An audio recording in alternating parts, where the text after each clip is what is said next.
failure. And Onitsha South drainage channels have also been dealt with. Now we have the area at Ebulekwe area of Silas Works. That's also been dealt with.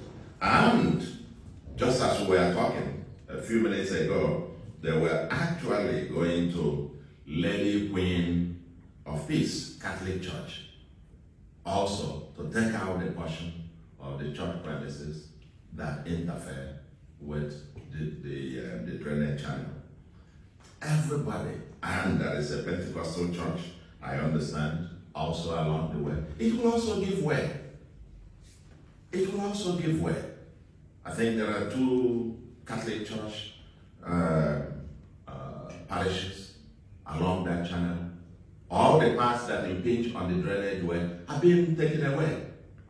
And I understand when they went to St. Dominic yesterday, the Reverend Father in charge actually granted interview. They were very cooperative. They knew, everybody knew that this was going to come. And everybody knew and still know that this is in public interest. We can't have a society where, the waterways, the drainage ways, Anambra's existential threat is the environment. The flooding, the cause all manner of erosion, killing people every year. And now we want to solve the problem. And some people want it to continue as it used to be, with people dying every day, with people, every year, and properties being damaged, and erosion sites developing everywhere. Of course, it just got to stop. So all I want to say to you in the Bible now is that so far, so good. The demolitions will continue and until we clear Sakamori. And let me also say this to all those who have their illegal structures, unapproved structures in the markets. Some people are building structures in places where there should be public parks. You take the main market, you go there, they have almost filled the parks there with all kinds of structures. Some of them, there is one that was ongoing, and I personally spoke to the developer, and that place had been marked. As day follows night, it will come down. Even if they build it a 100-story building, it must come down. Impunity must stop for us to have a decent society.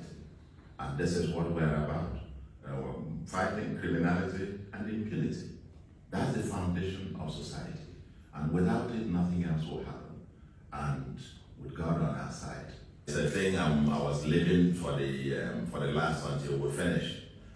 Let me tell you, that must be part of the challenge of our society is that people are not used to having consequences for action. And we want to tell them the Anambra and Nigerians and the world, everywhere in the world, there is consequence for misconduct. There is consequence for misdemeanor. If you build in a place where you are not authorized to build, where you don't have a legal right to build, there must be consequence. Indeed, we had asked the people who had built on these channels to remove them by themselves. Now that they have failed, and I'm telling you, by the time we finish these demolitions, it's costing money to do that. It's costing us money to do the demolitions. It's going to cost money to take away the debris. We're going to put down the cost and send each one of them the bill. Yes, we'll send them the bill for the cost of these demolitions and the cost of doing this. Somebody was asking, somebody called me and said, oh, can they be given another place? I said, or should they be, you should be asking how much they will be paying the state.